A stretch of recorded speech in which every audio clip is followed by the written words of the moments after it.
समर्थ foundation आणि Vallari media यांच्या वतीने गगन भरारी हे पुस्तक आज प्रकाशित झालं, याचं प्रकाशन झालं असं सर्वप्रथम मी जाहीर करते.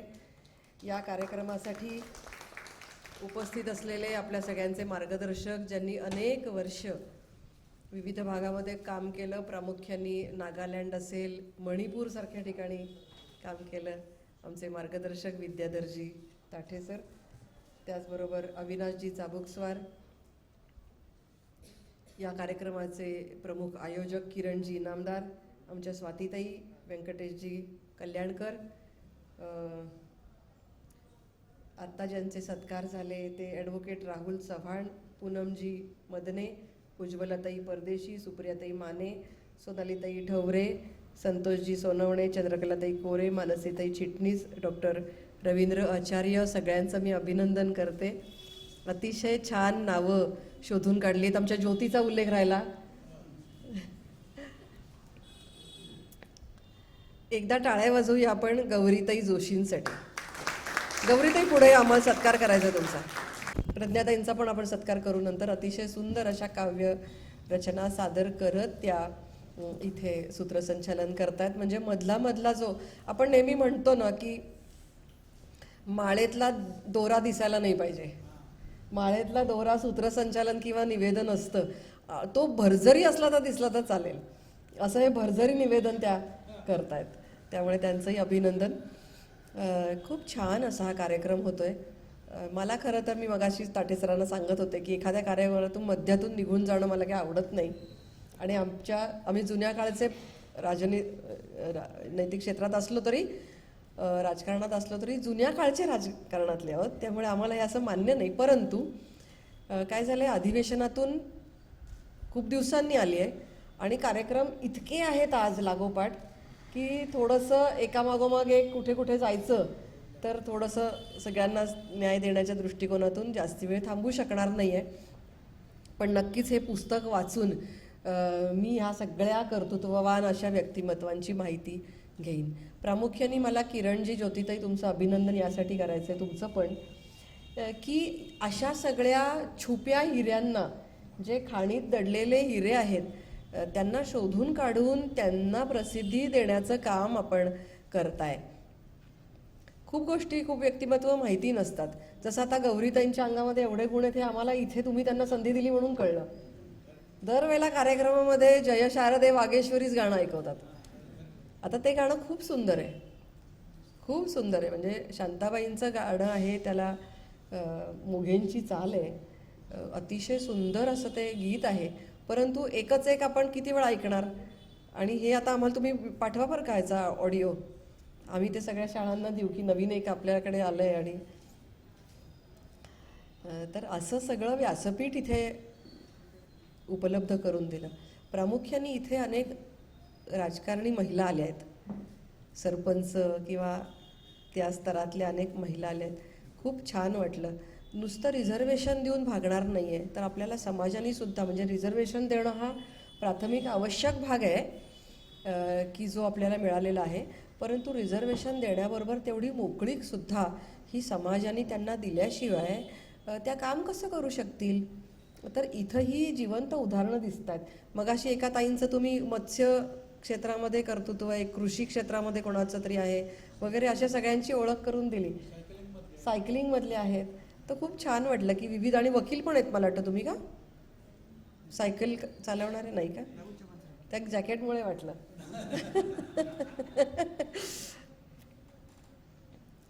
मध्यंतरी माझ्याकडे निधी मागण्यासाठी महाराष्ट्रभरातून बरेच जण येतात. एक निधी मागण्यासाठी म्हणून एक ग्रुप आला आणि पत्रावर सरपंच ताईंचं नाव लिहिलं होतं. त्या गावच्या सरपंच ताई असतील, त्या त्यांचं नाव लिहिलं होतं, फोन नंबर होता, आणि कुठल्या तरी एका कामासाठी निधी मागितला होता माझा. तर मी म्हटलं चालेल देते, ताई सरपंच आहेत म्हटल्यानंतर नक्की देते म्हटलं निधी. महिलांना जरा झुकतं माप असतं. तुम्ही म्हणाल की असं काय पार्शालिटी, तर आहे आमची. तर म्हणलं द्यावा. तर म्हणलं कुठे आहेत ताई? तर म्हणलं त्या नाही आल्या.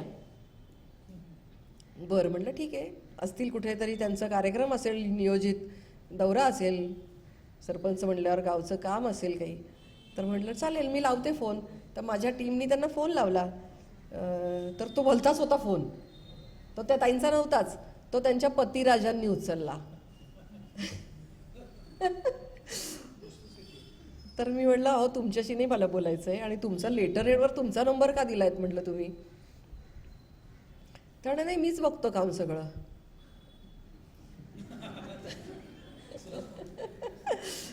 तर म्हटलं मला ताईंशीच बोलायचं आहे. तर मग कसं तरी करून मी त्यांच्यापर्यंत पोहोचले, आणि त्यांना मी म्हटलं की हे तुम्ही मला पत्रातून मागणी केली आहे, तर काय आहे हे नेमकं, ह्याची काय आवश्यकता वगैरे आहे मला सांगता का जरा. तर त्या म्हणल्या मला काहीच माहीत नाही ताई. मग मी त्या ग्रुपला रागवले भयंकर. तुम्हाला माहिती मी राजकारणी असली तरी मास्तरीण आहे. तर मी आधी राजकारणाच्याही आधी प्राध्यापक आहे, आणि त्यामुळे मला लोकांना त्यांची मानसिकता बदलण्यामध्ये प्रचंड इंटरेस्ट आहे. मतभेद नंतर मिळतील, किंवा तो एक त्याचा बाय प्रॉडक्ट झाला. लोकांची मनं जुळली किंवा अगदी आवडली वगैरे व्यक्ती म्हणून मतदान घडलं आपोआप. या पॅटर्ननी मी काम करते, हो की नाही. त्यामुळे मतभेद नंतर पण मी त्यांना जाम रागवले. त्यांना म्हटलं मी निधीच देणारच होते म्हटलं तुम्हाला, कशाचंही काही न करता. कारण का की मला एका ताईनी सांगितलं, एका ताईनी सांगितलं आहे, म्हणजे स्त्रीमनाशी लगेचच कनेक्ट होतं. पण तुम्ही म्हटलं अडथळे ठरला तिथे मध्ये. तुमची पुरुषी मानसिकता ही जर का बायकांना पुढे येऊन देऊ शकत नसेल तर मग उपयोग काय आहे. तर म्हणलं ताईंचं पत्र मला येऊ दे, ताईंचा मला फोन येऊ दे, मी नक्की परत देते. मी त्यावेळेला त्यांचा निधी रिजेक्ट केला. आज तागायत ताईंचा मला फोनच नाही आला. मी अपेक्षा किती साधी केली की नाही, की मला ताईंचा फोन येऊ देत की ताई मला निधी द्या वगैरे. तर अशा प्रामुख्याने हेतू, महिलांच्या आरक्षणाचे हेतू हे खूप व्यापक आहेत. केवळ त्या ठिकाणी शोभेची एखादी कोणीतरी बसवायची आहे हा हेतूच नाही आहे. आपण जर म्हणतो की अर्ध अवकाश आम्ही व्यापलं आहे, 50% सुमारे लोकसंख्या ही बायकांची आहे, तर मग बायकांनीच ते नेतृत्व का करू नये. मला खूप जण विचारतात की तुम्ही राजकारणात आलात, मुद्दाम सांगते बरं का हे, बायका इथे आहेत त्यामुळे, तर तुम्ही राजकारणात आहात महिला म्हणून तुम्हाला त्रास होतो का. म्हटलं नाही, उलट फायदा होतो. आणि जेव्हा नगरसेविका मी होते ना वस्त्यांमध्ये, साधारण वसाहती ज्या असतात स्लम्स किंवा यांना, तर तिथे उलट आम्हाला घरापर्यंत संपर्क व्हायचा ना. पुरुष जर का लोकप्रतिनिधी असेल, नगरसेवक पुरुष झाला, तर तो काय फार तर फार दिवाणखान्यात बसेल, त्याचं तिथल्या त्या बाहेरच्या बाहेर पुरुषांशी बोलणं होईल, त्यांचे प्रश्न त्यांच्यापर्यंत बोलले जातील, सोडवले जातील. आतमध्ये बायकांना जे प्रश्न भेडसावत आहेत ते कधी त्या टोणग्याला कळणार, हो की नाही. आणि तो कधी ते लोकप्रतिनिधीला सांगणार, हो की नाही. पण बायकांचं वैशिष्ट्य असं, तुम्ही फार बाई पण देगा देवा, तुम्हाला डबल बेनिफिट आहे. बाई झाल्याचा डबल बेनिफिट आहे की तुम्ही बाहेर तर बोलू शकताच, आणि किचनमध्ये जाऊन बायकांशी डायलॉग करू शकता. ती ॲक्च्युली खरं जे काय आहे ना ते सांगेल, की तिची काय गरज आहे. हे काय सांगतात ते ऐकू नका ताई, माझं ऐका. आणि ती ॲक्च्युली जे सांगेल ना ते सर्वसमावेशक असेल, वस्तुस्थिती दर्शक, मॅनेज केलेलं नसेल. म्हणून असं खरं काम व्हावं, जे गरजेचे ते व्हावं, दूरगामी बघून व्हावं, कायमस्वरूपी म्हणून व्हावं, अशासाठी म्हणून बायकांचं रिझर्वेशन आलंय. मग बसणार बाई आणि काम चालवणार पुरुष, हे अपेक्षितच नाही आहे कुठल्या शासनाला. त्यामुळे तुम्ही जे आहात ना, तुम्ही भारी काम करा, आणि तुम्ही जे कराल ना ते तुमचा नवरा नाही करू शकणार, तुमचा भाऊ नाही करू शकणार. इतकं भारी काम तुम्ही कराल. ही दैवी देणगी तुम्हाला परमेश्वराने दिली बाई म्हणून जन्मताना. व्यवस्थापन कौशल्य. तुम्ही सांगा पुरुषाला दूध तापवायला ठेवलं आणि बाहेर बेल वाजली, दूध, तुम्ही त्याला 2 मिनिटं सांगून गेला की दुधाकडे लक्ष द्या बरं का, तेवढ्यात बाहेर बेल वाजली ना, दूध हमखास होतू गेलं की नाही बघा. पण बाई एका वेळेला 100 कामं, म्हणजे 100 कामं एकाच वेळेला करू शकते, कारण ही बाईची वैशिष्ट्ये आहेत. तुमची स्वतःची ताकद तुम्ही विसराल आणि आपली पॉवर ऑफ अटर्नी कोणाला तरी द्याल आयुष्याची, तर तुम्ही चुकाल. उलट त्याला म्हणा, तुझीच पॉवर ऑफ अटर्नी मला दे, मी तुझंही बघते, सगळं जगाचं बघते. इतकी ताकद बायकांमध्ये आहे, फक्त आपण ती दुसऱ्याला गहाण ठेवायची नाही, आपली तलवार दुसऱ्याला गहाण ठेवायची नाही, नाही तर मग तो चालवतो त्याचं राज्य.